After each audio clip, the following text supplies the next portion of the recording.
का एक तरीके से आभार व्यक्त करने के लिए पीएम मोदी यहां आए हैं, लेकिन साथ ही साथ इसे यह भी देखा जा रहा है कि 2027 की तैयारी अभी से शुरू हो गई है।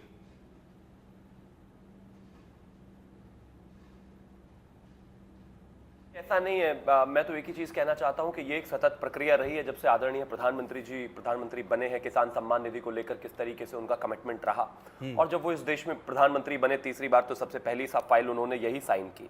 और विषय ये भी है कि जिस तरीके से 17वीं किस्त है, इसमें 21,000 करोड़ रुपए हमारे किसानों को दिए जाएंगे, और जिसमें करीब 9.3 साढ़े 9 करोड़ के आसपास के किसान होंगे।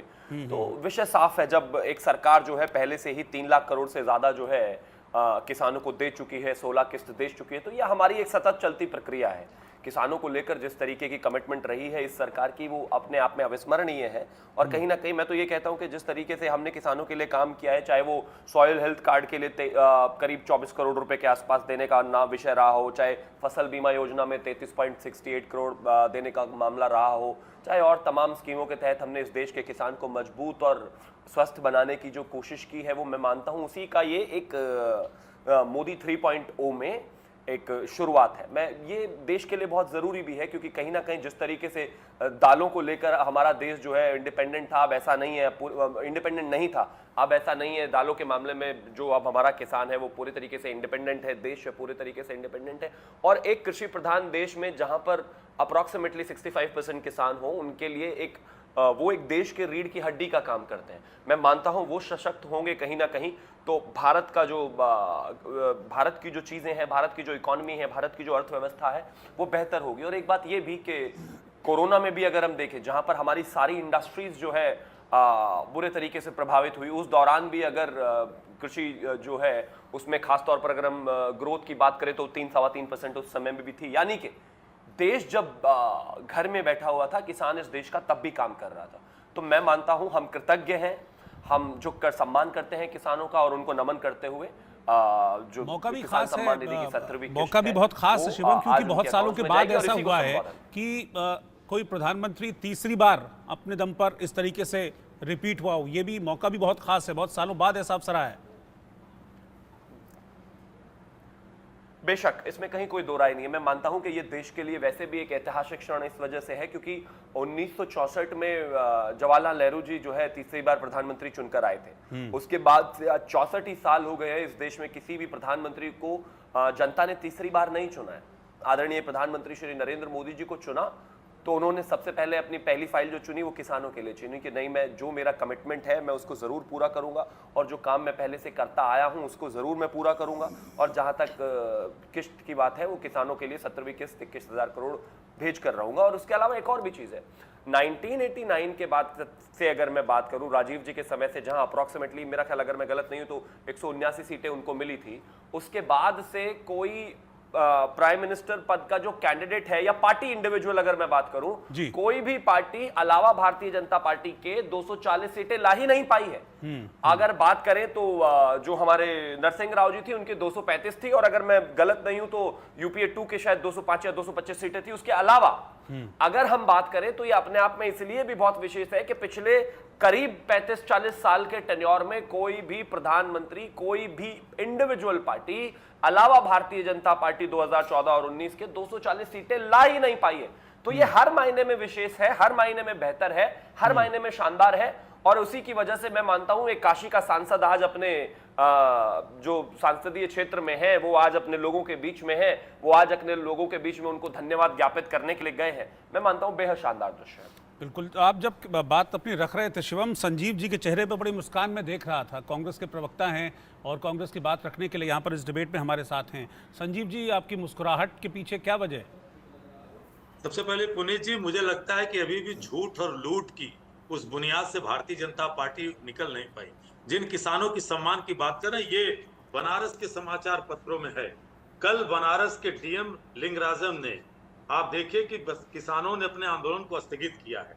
ये वो सूची है जहां 4,000 एकड़ जमीन किसानों की करीब 11 योजनाओं में जबरन जो है कब्जा किया जा रहा है, और इससे 2 लाख परिवारों का नुकसान होने जा रहा है। इसी को लेकर के वो प्रधानमंत्री जो 2019 में 4,80,000 वोटों से जीते थे, 3,30,000 वो मतदाता इनसे दूर हो गया।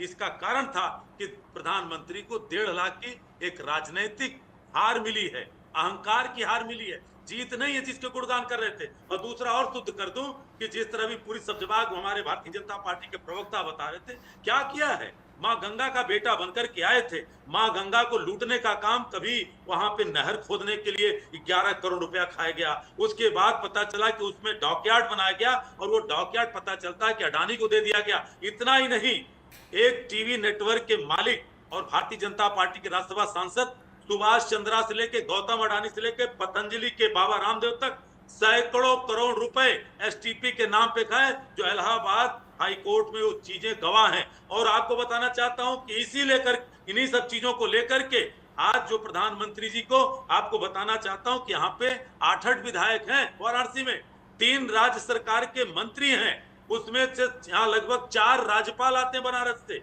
यहाँ पे मेयर भारतीय जनता पार्टी का, जिला पंचायत अध्यक्ष भारतीय जनता पार्टी का। लेकिन यही मैं कहना चाह रहा हूं कि बनारस की जनता को जो लूटने का काम किया, मां गंगा को लूटने का काम किया, यहाँ पे आपको याद होगा कि एक ईमानदार डॉक्टर, कार्डियोलॉजिस्ट डॉक्टर ओम शंकर बीएचयू के भ्रष्टाचार को लेकर बैठा था। कोई भी प्रधानमंत्री से लेकर के मुख्यमंत्री तक कोई भी मिलने नहीं गया। और यहाँ पे आज आपको मालूम होना चाहिए कि बीएचयू में जो उनके कोलीग्स मिलने गए, बीएचयू का जो संघी वाइस चांसलर है, बीएचयू के अध्यापकों कर्मचारियों के ऊपर कार्रवाई कर रहा है। सर्व सेवा संघ राजघाट, जो यहाँ पे क्या कहते हैं कि आचार्य नरेंद्र देव के समय, और माफ करिएगा उस समय यहाँ पे आंदोलन 1960, 61 और 70 में। ठीक है, माफी के साथ रोकना चाहूंगा। मोदी जी का संबोधन शुरू हो गया है, प्रधानमंत्री मोदी अपना संबोधन दे रहे हैं, माफी के साथ रोक रहा हूं आपको।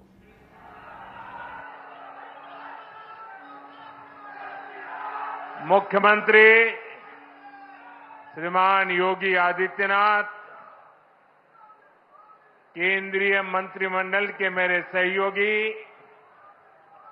शिवराज सिंह चौहान, भागीरथ जी चौधरी,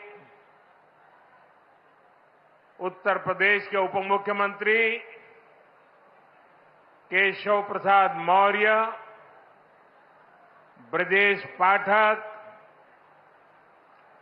विधान परिषद के सदस्य और भारतीय जनता पार्टी के अध्यक्ष श्री भूपेंद्र चौधरी जी, प्रदेश सरकार के अन्य मंत्रीगण, जनप्रतिनिधिगण और विशाल संख्या में आए हुए मेरे किसान भाई बहन, काशी के मेरे परिवारजनों,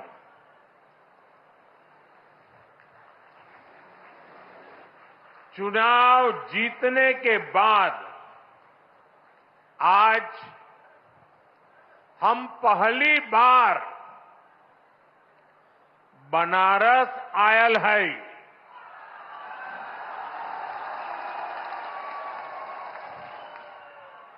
काशी के जनता जनार्दन के हमार प्रणाम।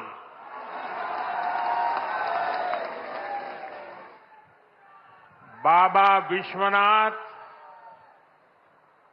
और मां गंगा के आशीर्वाद से काशी वासियों के असीम स्नेह से मुझे तीसरी बार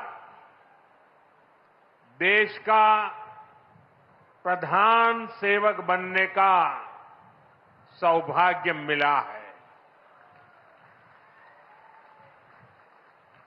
काशी के लोगों ने मुझे लगातार तीसरी बार अपना प्रतिनिधि चुनकर धन्य कर दिया है।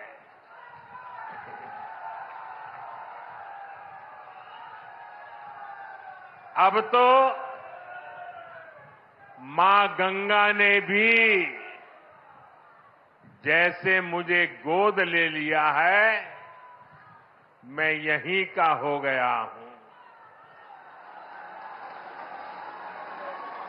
इतनी गर्मी के बावजूद आप सभी यहां बड़ी संख्या में आशीर्वाद देने आए और आपकी ये तपस्या देख करके सूर्य